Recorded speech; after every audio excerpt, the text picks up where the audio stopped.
اقول لك معلومة تعلمتها بحياتي لأنه عاندتها براسي. ما بعمرك تنطر الناس تحكي عن نجاحك.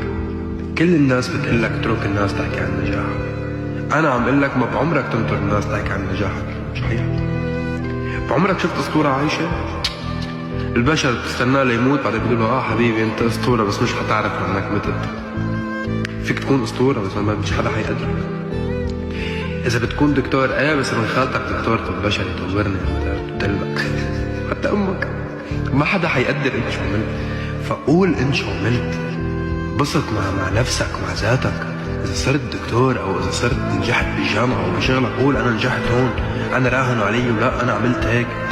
وفي ناس حتعصب وتستفز وتنتقدك لهيك بدو لك ما تحكي عن حالك، بس لأنه في عالم حتعصب وتستفز من نجاحك فأحكي عن حالك وما تنطر حدا يحكي عنك. شوف حالك بعيون نفسك.